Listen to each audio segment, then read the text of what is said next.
Vítajte. Teraz sa pozrieme, ako správne vyplniť tlačivá pre poukázanie 2% z dane.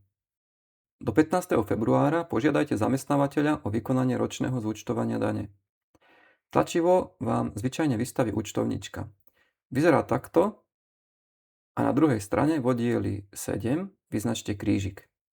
Tým žiadate o vystavenie potvrdenia o zaplatení dane.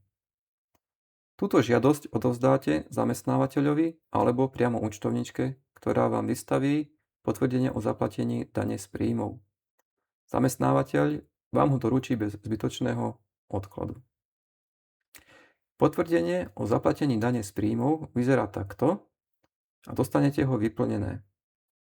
Z tohto potvrdenia budete potrebovať iba dva údaje, a to z riadku 24, to je daň, z ktorej sa počítajú 2%, a dátum z riadku 26.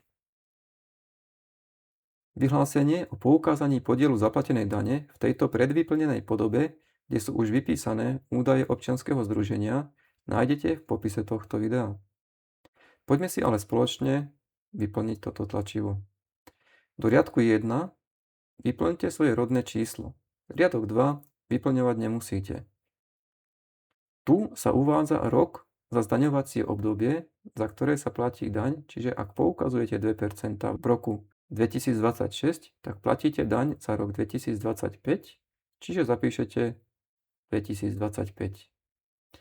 V oddieli 1 vypisujete osobné údaje, priezvisko, meno, titul, a teraz pozor, je tam adresa trvalého pobytu, ulica, súpisné číslo, poštové smerovacie číslo, obec alebo mesto, štát a vaše telefónne číslo. V oddieli 2 riadok 15 a 16 už máte predvyplnený, ale riadky 12, 13 a 14 si ukážeme, ako vyplniť. Do riadku 12 zapíšte z potvrdenia o zaplatení dane hodnotu z riadku 24. Do riadku 13 zapíšte 2% z tejto hodnoty. To sú tie 2%, ktoré nám poukážete. A do riadku 14 zapíšte z potvrdenia o zaplatení dane dátum z riadku 26.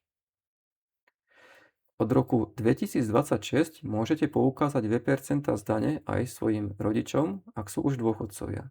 2% otcovi a 2% mame.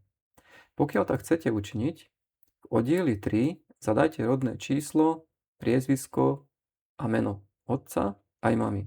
Pokiaľ ešte nie sú dôchodcovia, alebo im nebudete poukazovať 2% z dane, na tomto mieste vyznačte krížik a oddiel 3 nechajte prázdny.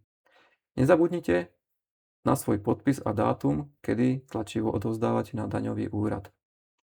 Nezabúdajte, že toto vyhlásenie o poukázaní podielu zaplatenej dane musíte doručiť na daňový úrad podľa vášho trvalého bydliska spolu s potvrdením o zaplatení dane najneskôr do 30. apríla.